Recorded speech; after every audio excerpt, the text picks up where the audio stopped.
rant about. This meeting is being recorded. You are aware. We're going to hear this afternoon from 3 or 4 different participants in the innovation programme, and hopefully we'll be able to engage in some fairly animated discussion around the issue that we've chosen to convene around this afternoon, which is partnerships, new arrangements between local authorities and providers, and the way that those are playing out in order that we can create new opportunities for innovation, different kinds of services, different kinds of arrangements as we put together responses to the challenges that we've decided together we're going to engage in. But before we get to hear about some of the things that are going on in projects, I'd like to start off just by inviting a couple of short inputs from John Bostock from the Department for Education, who is the lead on Rethinking Social Work strand, and from David Fairhurst from the Spring Consortium. What we're going to do is kind of split this in broad terms, although you'll notice that quite a lot of the discussion bleeds from one side into the other, into on the one hand, why partnerships are a great idea and what new opportunities they offer as we think about children's social care.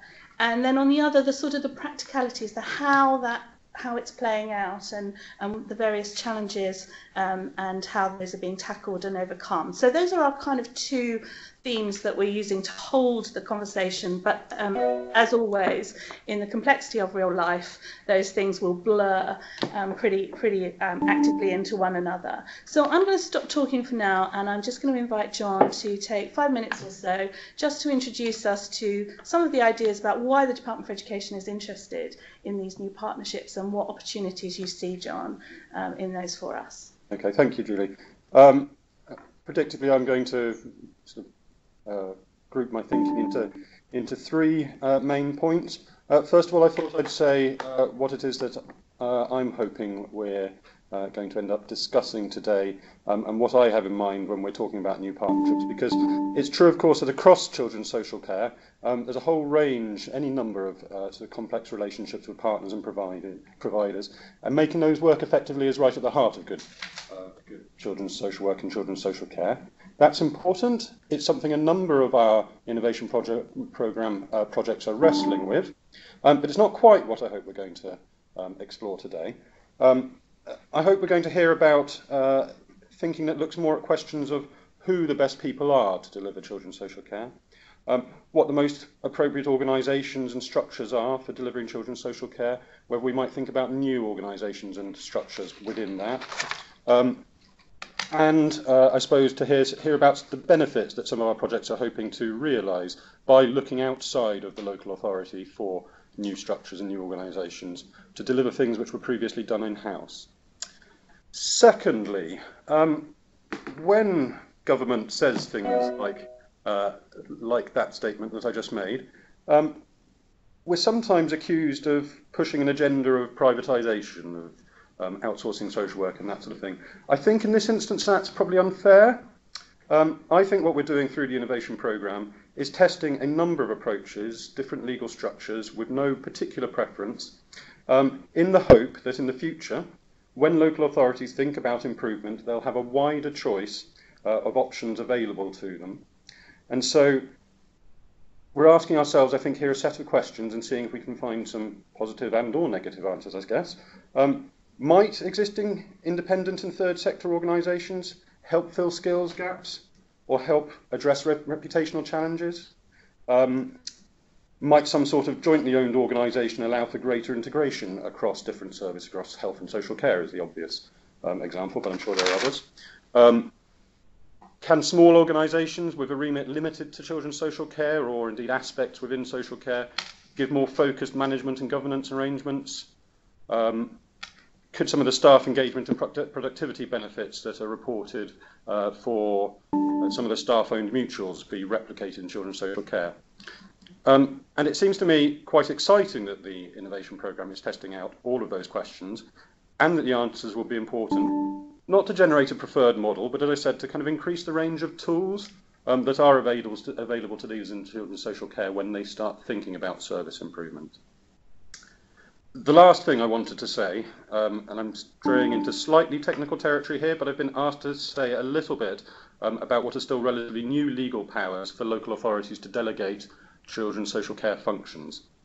And it can be slightly fiddly, so I thought I'd just tease through what those new freedoms are, because of course it's true that local authorities have commissioned services for years, therapeutic services and residential care and so on.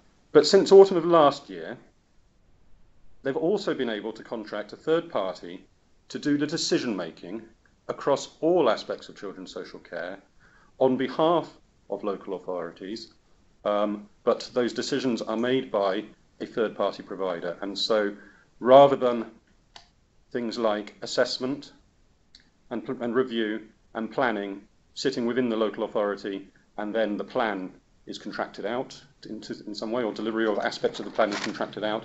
Actually, there is now some greater freedom for local authorities to think about pushing the breadth of things to one or more partners. Not all local authorities want to use those powers, nor necessarily will they want to use the powers across all of their functions at the same time. But again, this seems to me to all be part of giving local authorities greater room for manoeuvre and a greater range of options when they look at ways to carry on improving services. I think that was all I really wanted to say at this stage. Brilliant, thank you so much, John.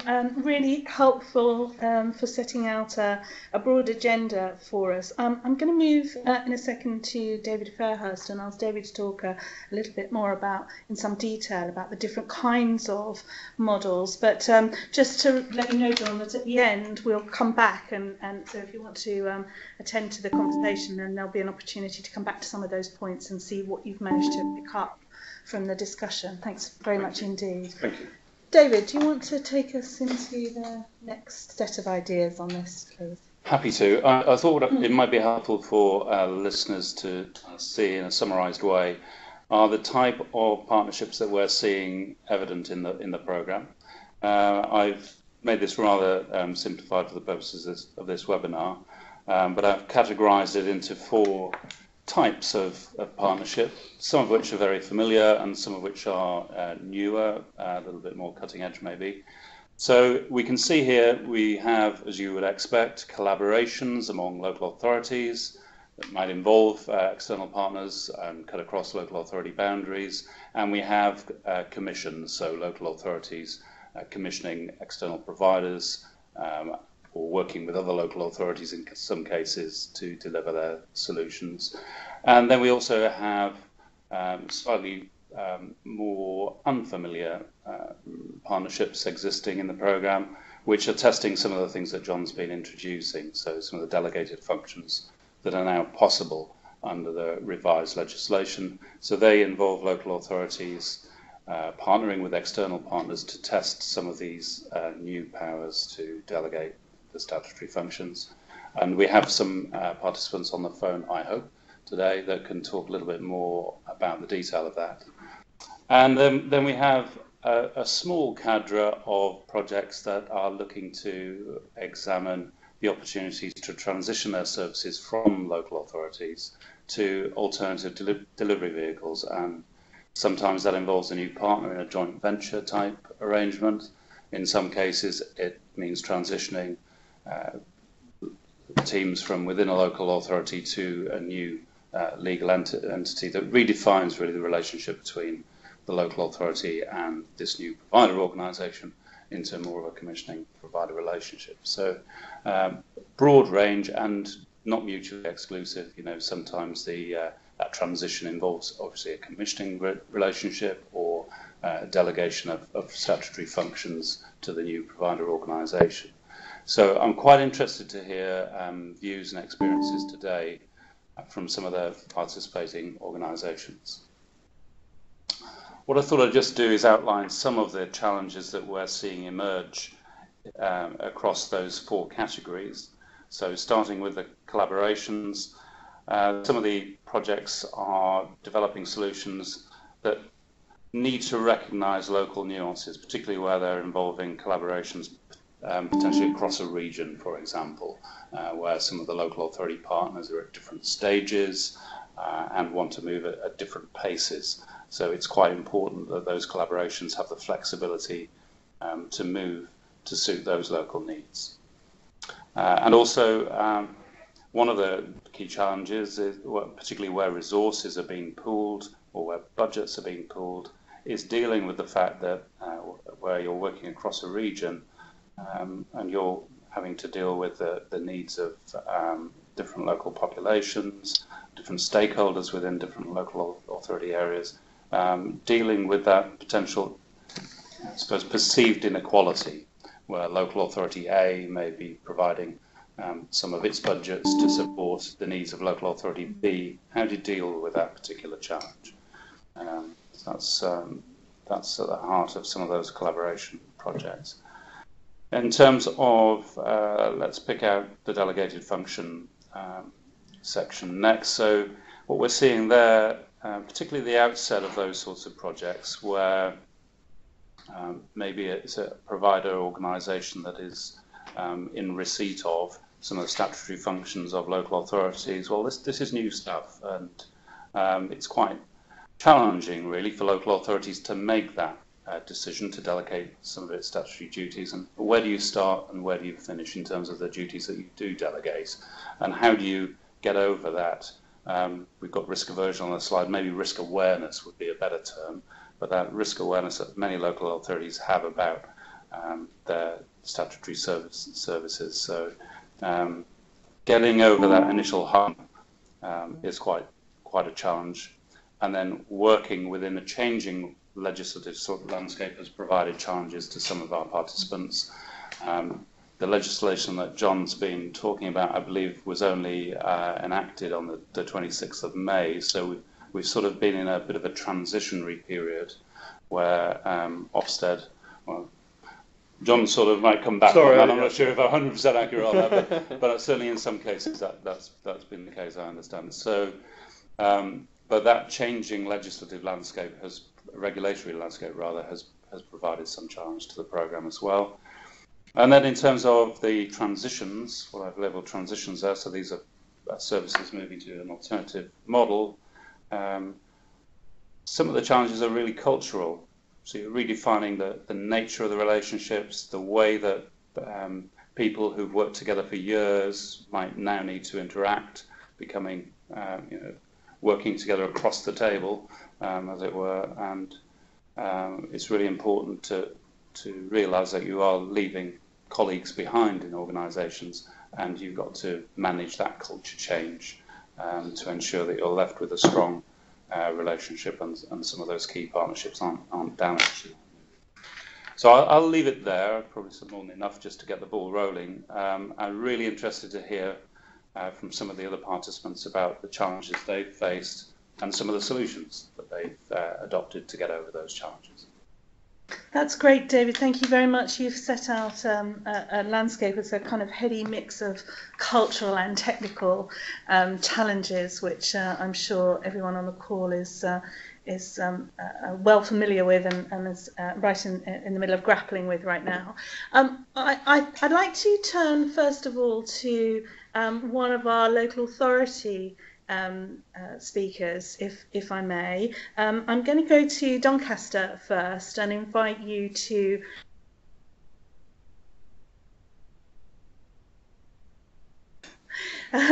respond. So what you'll need to do, Jacqueline, if you're there, and Costas, I understand you're on the line as well. If you want to unmute yourselves so that you can talk a little bit about what's going on in Doncaster, and Jackie, I think you've got some other people there with you as well today. If you'd like to introduce them very briefly, and then pick up on whichever of John or David's contributions feels like the most natural entry into talking a little bit about the experience that you've had in Doncaster thus far. Okay, thanks very much. I'm Jackie Wilson, I'm Director of Transformation at Doncaster Children's Business Trust, and I've got my colleagues from the partnership, Natalie Shaw, who's Superintendent at South Yorkshire Police, and Bill Hotchkiss, who is Head of Community Safety at Doncaster Council. Our different organisation, if you like, is the Trust itself, which has led our main innovation bid, which is around tackling a very long-held problem locally around domestic abuse. And so we were really interested in some of the comments that John and David were making, really around where that kind of new partner comes in, and how we've been able to jumpstart, if you like, some of the difficulties that we've had over time. And my colleagues can probably say more than I can about the impact of the trust in that respect, but just a few things really. The trust came into being in October of last year, on the 1st of October last year, as a result of direction from the Secretary of State, where the responsibilities were moved from the Council to the Trust. We are still commissioned by the Council. There is still a DCS in the Council, but all of the social work functions are delivered through the Trust.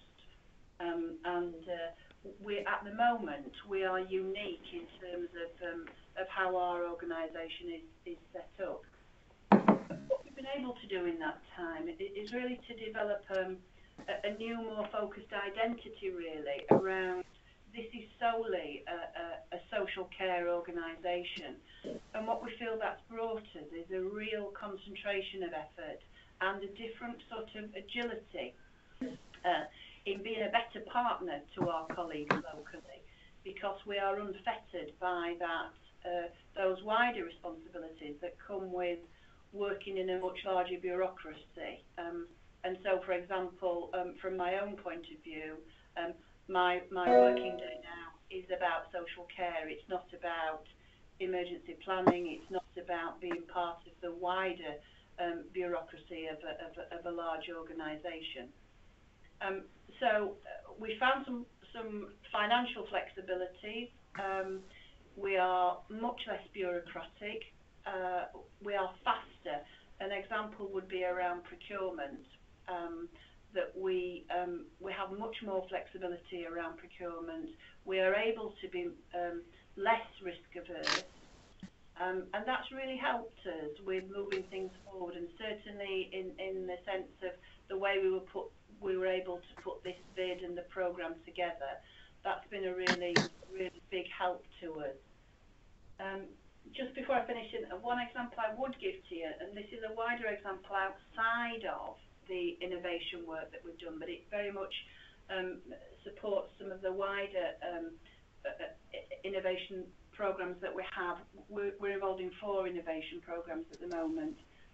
Is that the Trust having a marketing ploy around creativity, around innovation, that's really helped us with our recruitment, and we've been able to very, very significantly reduce our vacancies, and we've been able to convert some of our agency staff into long-term posts. Now that's really helped us with our budget, and at the end of this financial year we actually were in a position of an underspend, which for a children's social care organisation is something of a novelty.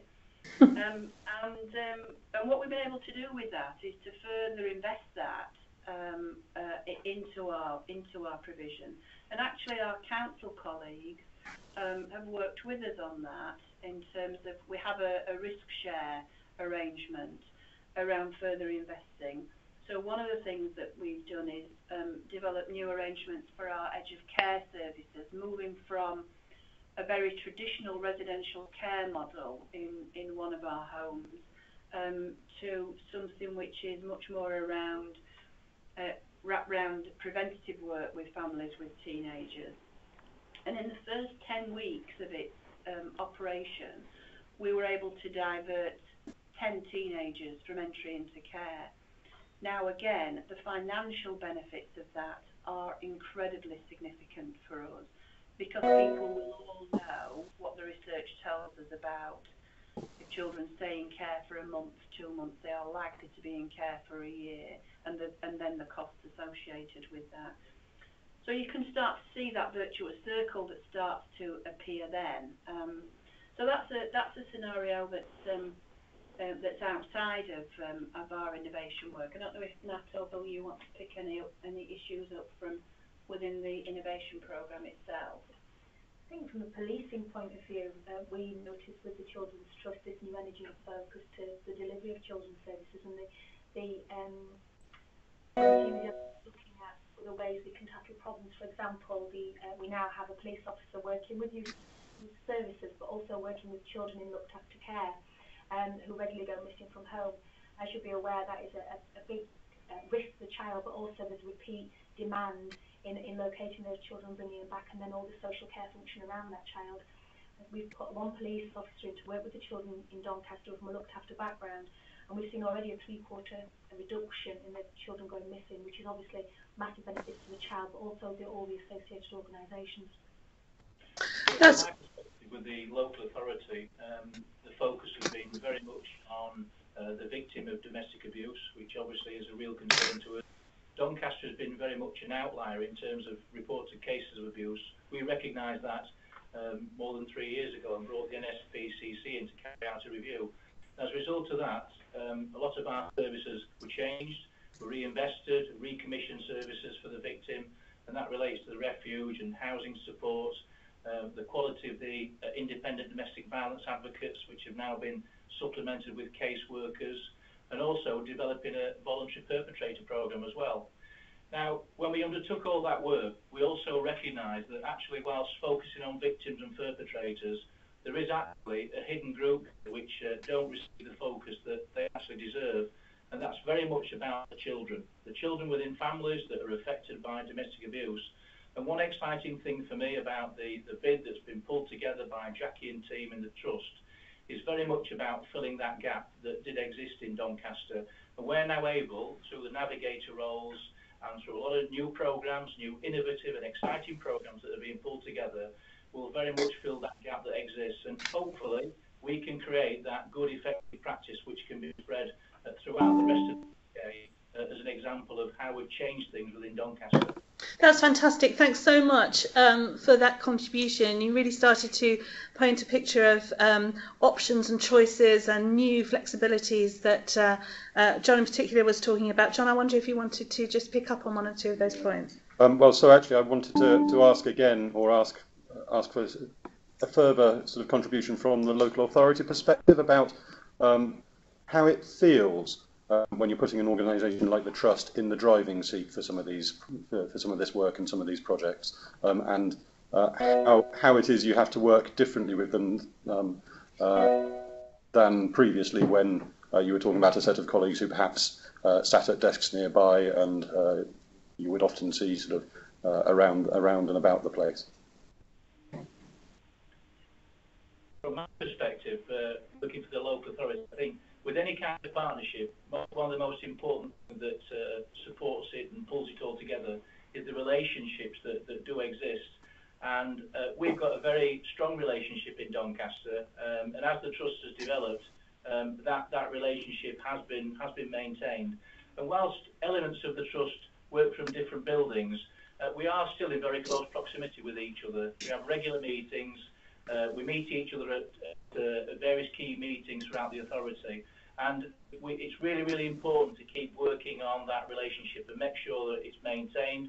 We talk to each other about the changes, and as part of that regular get-together that we have, and this programme has really, really helped that in terms of the meeting of minds in Doncaster, not just the local authority, also the voluntary sector as well. I think it's important to emphasise the role of the voluntary sector within the bid.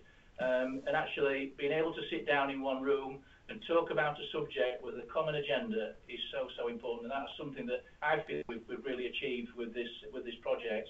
And probably I think it's taken us into areas that actually without the project it wouldn't have enabled us to do that, because we're able to have those conversations, honest conversations with each other, which have been very constructive and have led to some really exciting things emerging for Doncaster. Helpful, thank you. Thanks very much. Interesting that so many times when we're in traditional organisational forms, I wonder if there's a kind of assumption that those conversations are taking place, and just by altering the partnership arrangements a little bit, we throw those into relief, and it means we have to be a bit more intentional about the way we work together, and that creates new opportunities and new conversations. Thanks so much, Doncaster. Sorry, just before we move sure. on, if that's okay. Yeah. I just wanted to say if we can talk a little bit more for the benefit of other organizations, because Doncaster has experienced that sort of organically and it's quite easy to talk about. But having been a third party in this and observing how partners come around the table to discuss and to work through issues, I think there's kind of 2 or 3 key points that I was wondering whether we could get some pointers for the benefit of the webinar. The first one is around, we talked about the relationships, and I was wondering whether there's some key learning points in terms of how that relationship between the local authority and the trust developed. Was the familiarity of some of the people there, but there was also the separation of services and the separation of duties. So how did that, what were the key learning points from that? What worked really well? What was the areas that needed sort of a lot of attention? And then secondly, around the partnership and how the partners come around and how they developed this joint view and sort of risk sharing and cost sharing, which kind of also is part of the matrix there. Brilliant. Costas, can I just ask you to introduce yourself very briefly, and then I want to ask you to pick up a question that's come through as well, and if you could do it quite quickly, that would be brilliant, because we do have to move on to some of the other projects. The question is, how detailed and complex is the risk assessment procedure, taking the Doncaster approach to this very emotive and often high-profile subject? I'm assuming, Paul, you're referring to domestic abuse in there. Thanks very much for that question. Costas, can you pick that up for us? Is there background noise where you are as well? Is that you? Not with me, no. Okay. Anybody else who's on the line, could you mute your line, please, apart from Costas, because we're getting quite... Thank you. Still noisy. I should ask Jackie to pick that one up. Okay. Yes, Oh, really? it is. I think it's probably something for the trust and the local authority to pick up. Right? Okay, great. Jackie, do you think you could pick that up for us? It is a major part of the operations side of the programme that we are working together currently to develop a single approach to risk assessment. We've done some work already to rationalise what was a multiplicity of approaches, really. And one of the vehicles that we're using to support practitioners and leaders locally is we are collectively adopting a strengths-based signs of safety approach, and look into how we can draw in our existing risk assessment arrangements that have a core which is supportive of that approach. We're not there yet in respect of that, but that's, as I say, that's one of our major benefits that we hope to realise by the end of the programme. Fantastic, thank you. Well, maybe we'll develop this theme of risk assessment, shared risk assessment and risk procedures next. I'm going to go to Meg next in Bernardo's. Meg, are you there? Meg Fassan at Bernardo's in the LGA. You need to unmute, Meg, if you're there. It's Sam Evans speaking. Oh, Sam, hi. Hi. Sorry, Meg wasn't unable to make it, but I do have Michelle Easy with me. Shall I patch her through? Brilliant. Yes, please. That would be great. How do I remute myself? Hi. Hi. Hi, it's Michelle. Hi, sorry about Michelle. that. Hi, there you are. Hi. Good to speak to you again, Michelle. So the last point that we left when we were with Doncaster was around risk assessment. I don't know whether that's a good thing to a good point of entry for you, given the focus for your programme, which has lots of risk around it. Anybody who's on the website can see the short description of Bernardo's and the Local Government Association's shared project, which is on female genital mutilation. So, Michelle, do you want to just give us a bit of a response to some of the points that have been coming up in the session so far? Yes, yeah, I'd love to do that. And my colleague Ian Dean from the Local Government Association is also on the line as well, so he may want to make comments. Yes, so in terms of risk assessment, I think there's two aspects for us. One is eventually we will get to the point where we've got a risk assessment that's around cases that we're working with that we'll use across local authorities, but we're not at that stage just yet. But one of the main aims of the project is to use best practice that's already been developed. So we're not looking to reinvent the wheel. So if that's already been developed and trialled, then that's the risk assessment process that we'd be using. But I think where particularly risk management is becoming particularly fundamental for us is around the delegated functions. And for the local authorities, how do we manage risk where there's delegated functions on behalf of the local authority, and how do we ensure they feel confident that that risk is being managed, both in terms of requirements under legislation and within legislative frameworks as well.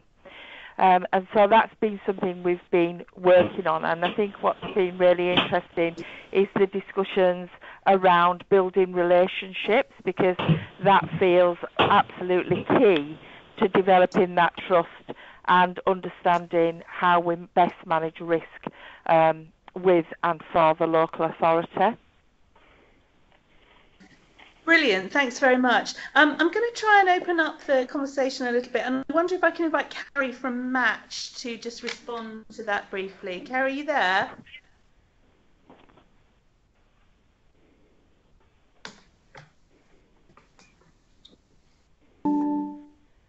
Carrie. Hello, it's Carrie from Match. Brilliant, thanks, Carrie.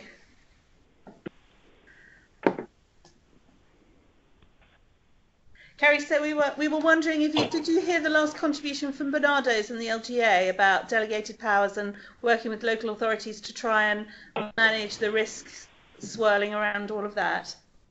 Yeah, and our project's quite similar in that we are an independent fostering service, and we are piloting an idea whereby we take over some of the statutory duties from the local authority for about 15 or 20 of our looked after children to test the idea of them having a consistent social worker with some attached wraparound and preventative services. So yeah, some similar issues themes have been how do you manage risks, and exactly as Bernardo's built-in relationships with local authorities. And do you find, Carrie, that there's consistency in the way that local authorities conceive of risk, or are you having to respond as you work with different local authorities? Are you having to make different responses to different kinds of concerns? No, I think the issues around the risks that this sort of pilot poses have been pretty consistent with every local authority that we've spoken to. Some, are willing to participate, and some are rather more keen on watching how things develop before they will, participate themselves. But the messages have been the same in that. We are outsourcing, if you were to an independent provider, and how do we know that you will keep our children safe? So yeah, we've had to do a lot of the work over the last 6 months has been about talking about how we'll manage this. I understand why nothing's coming through on this. So we can hear, sorry, Carrie, can I just ask you to pause for a moment? We can hear somebody struggling with the technology. Can I ask you to put yourself on mute, if you can figure out how to do that, please? Sorry, Carrie. Do you want to carry on? Is there are there any other challenges that you've been encountering and that you're starting to understand how to deal with as you set the service up? Carrie, that was to you, Matt. Hi, it's Carrie from Matchfast. Was that a question to me? Yes, it was. Yes, I was just saying, were there any other challenges that you'd like to take to us? So, for example, we've got a question that's come up. So, from Vicky asking if there are any practical things you found useful with helping local authorities that you're working with to increase their confidence around the new arrangements that you're offering for them. Thanks, Vicky. Yeah, we've found that probably the biggest area that we need to focus on is having some really robust independent advocacy that runs alongside the pilot. And we've been in talks with, well, we've already started with Bernardo.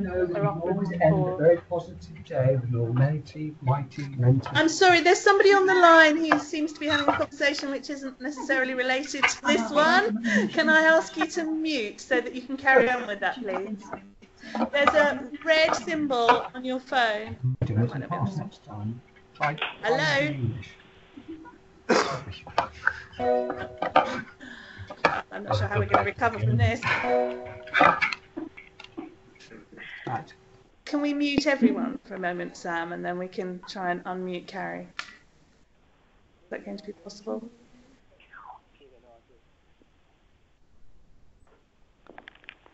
Carrie, can you just say something for us, please?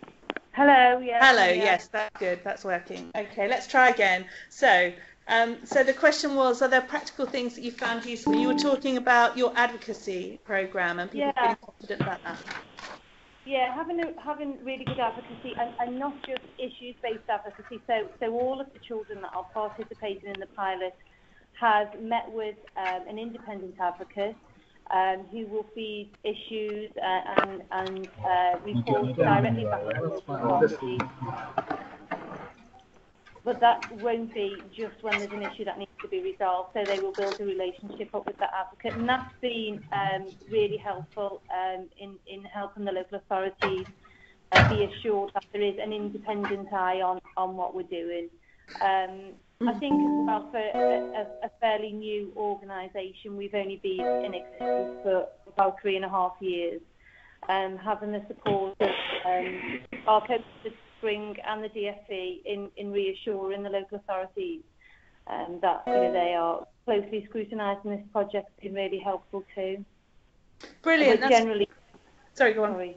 No, go on. You're saying the local authorities that are involved are very positive and excited to be part of it. Fantastic. That's really helpful. Thanks so much. Michelle, can I come back to you and Ian at Bernardo's and LGA with the same question, really? What kinds of things are you doing to help to manage your relationship with the local authorities and help them to feel confident that you're able to offer a good service for them that they can rely on? Yeah, we've been pulling together some documents with the local authorities around an agreed statement of principles and in terms of information sharing. And they include things like keeping the local authority fully abreast when we're using the delegated authority by linking into the local authority systems and processes. We've also agreed with 2 of the local authorities that we'd use their recording systems.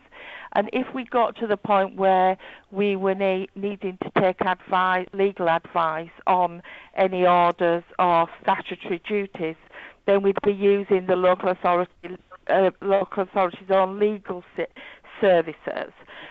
So all that we've been setting out in a documentation that we can both agree to.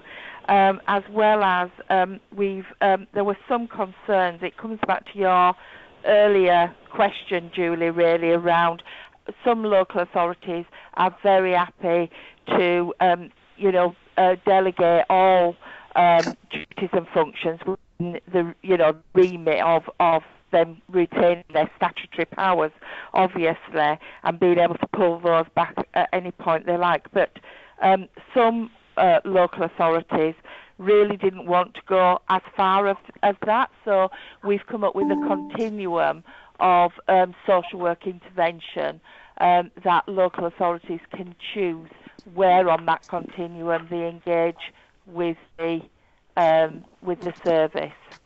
Interesting. So that puts quite a lot of the onus on the partner organisation, doesn't it, to reflect the local authority's requirements and to adapt as you go round. We're getting some background noise again.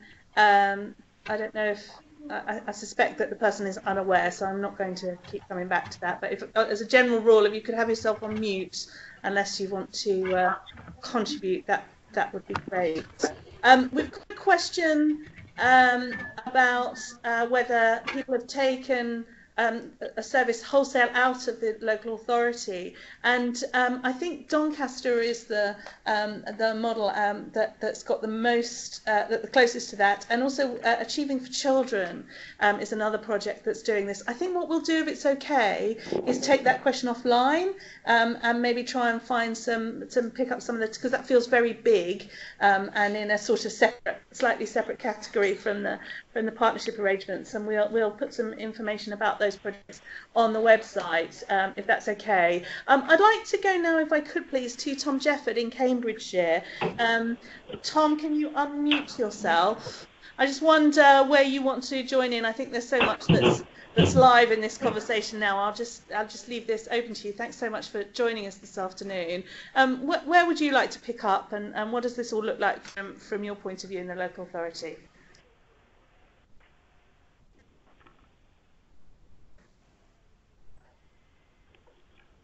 Tom, you need to unmute.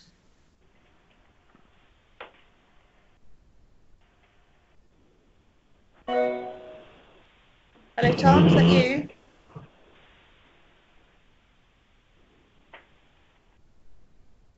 Okay, not sure why that's not working. It looks like you're with us, Tom. So I'm not quite sure what's happened there. Okay, well look, let's pick up the question then for Doncaster. If you're still with us, Jackie. What are you how are you experiencing the whole kind of outsourcing? Did you TUPE staff out of the local authority? Do you have people working with you who used to be in the local authority and who are now in the trust? Yeah, we TUPE'd around about 500 staff into the organisation in October of last year, and I think it's important to say that with social care services, irrespective of what the sign is above the door of the organisation, we all remain a partner in the whole system locally. And so we do have organisational issues to sort out, but the strongest issue locally is the strength of the partnership. And so it's been very important to us that we haven't changed that in our approach. And so we still have that role as a local partner. We are separate from the local authority. We're certainly a very separate organisation from the local authority, but we remain that strength of partnership with partners in the council, as we did previously when we worked internally. And as you said before, it's something that you have to think more actively about in terms of the strength of the partnership. So that has brought additional benefits for us. What I would also say, just in terms of the question that came in from the participants, is that there was a long run-in to the trust being set up and an awful lot of work to set up the contract. We have a board, a formal board of executives. There are representatives on there from the partnership, as well as external people who have a national profile. The local authority,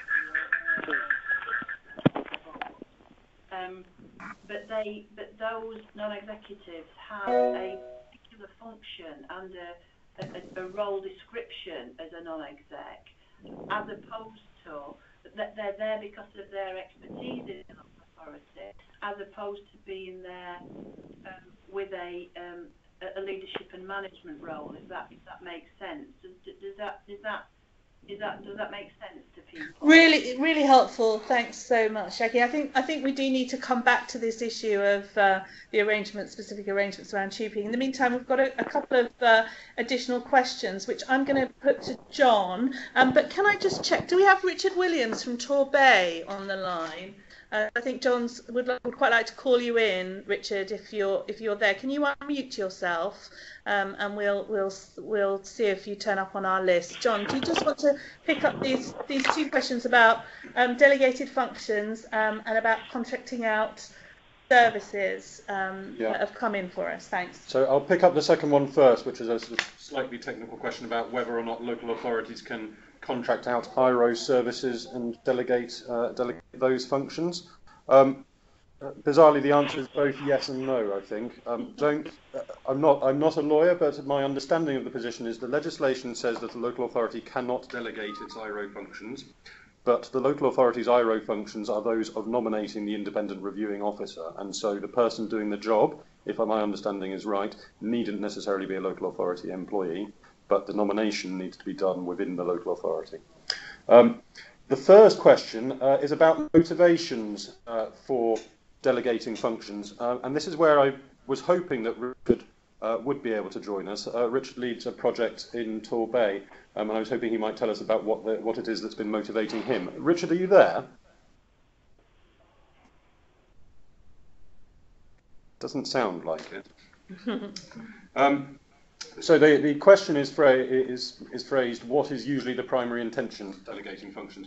I think I'd say we're in very early ground with these sorts of arrangements. There are very few people doing it in the first instance, and so to draw wider conclusions about why different local authorities might do it, I think is going a bit far. What I hope, or what I think Richard would have said if he had been on the line, would have been that in his project there are two main motivations. One is about using the new structure to better link up with it. What they're doing is setting up a new organisation jointly owned across health, adult social care, and children's social care. I think he would say that the motivation for that is about actually using the structures to join better linked working. The secondary motivation is that he'll be able to use it as a vehicle for securing additional social investment, and so there's a monetary aspect to it, but it's not necessarily simply focused on saving. David, do you want to talk about motivations of some of the ones you're working with? Sure. So, well, I think actually Jackie gave a pretty good list at the outset when she was talking about some of the benefits, if you like, that are being observed at Doncaster, or certainly part of the aspirations at Doncaster. So, having a more focused service, so not being fettered by or influenced as much by some of the wider activities that go on within a local authority, but being able to focus principally on social care and having governance arrangements, management structures, and so on that are entirely focused on that service. Having greater financial flexibility was another one that Jackie mentioned, and we see more sort of commonly across services that are moving to an alternative vehicle.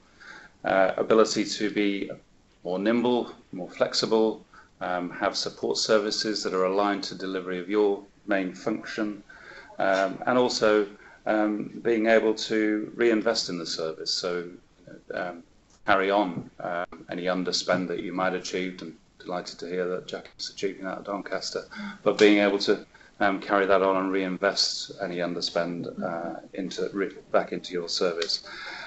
Another important one to mention, I suppose, particularly pertinent to the innovation programme, is innovation and creativity. So these sorts of organisations, another typical characteristic is that they are more creative and are more innovative, particularly if they unleash some of that entrepreneurial spirit that they have in their workforce. David, thank you. Can I just stay with you for a moment, because I think you might have the best overview of all of us so far, although I do want to see if there's anybody on the line who might want to respond to this as well. If you could just signal through the IM function.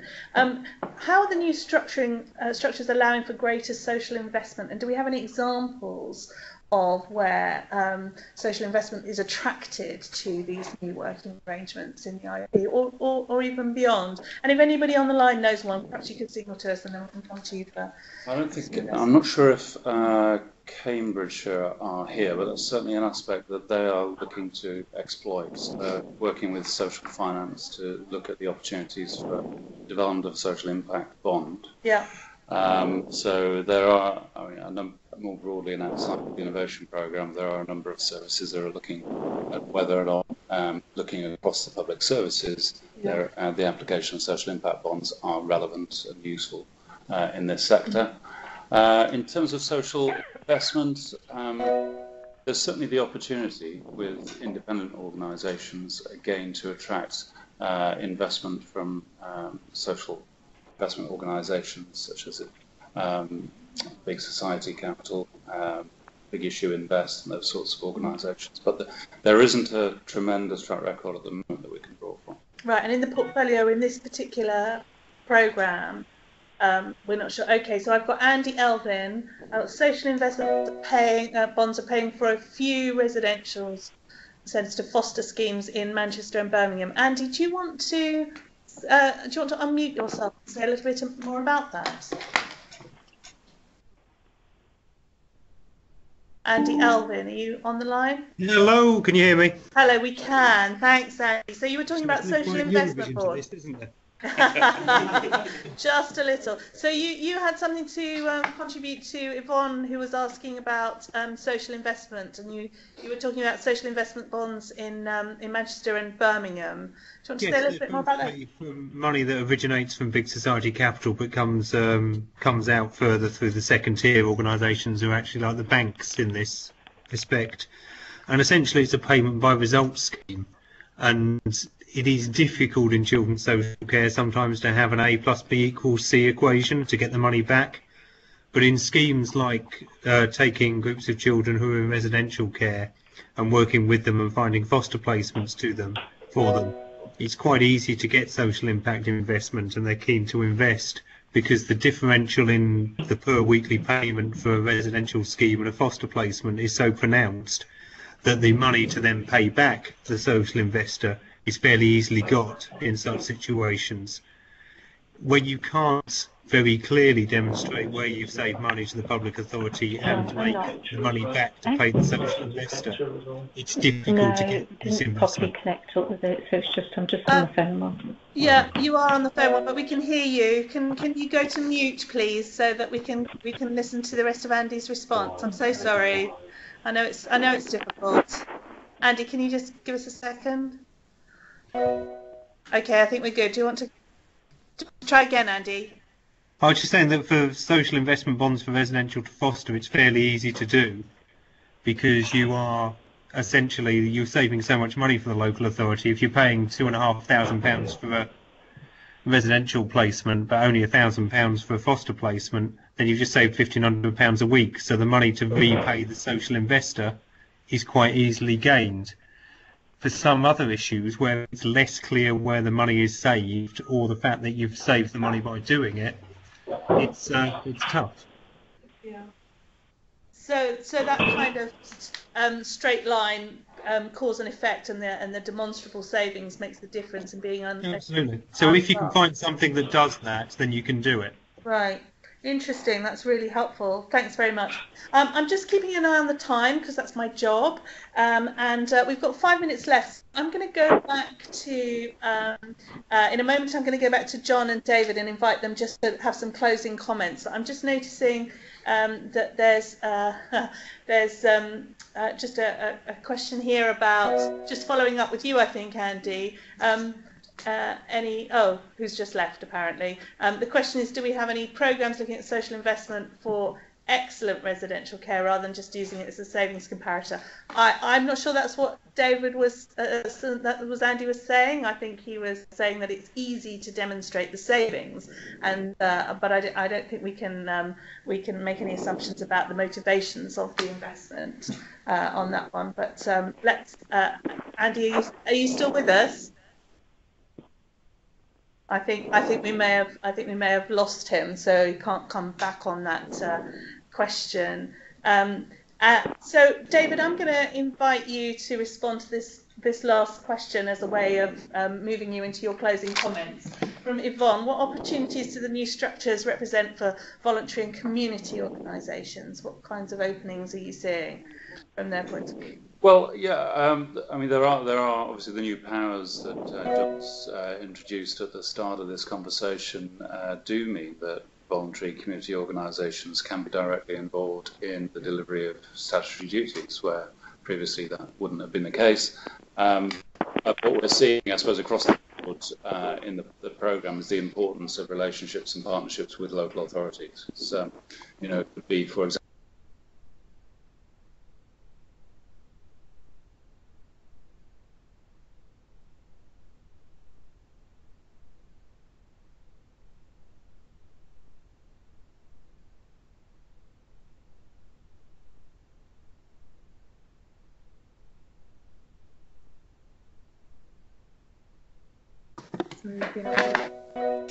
sorry, I was muted.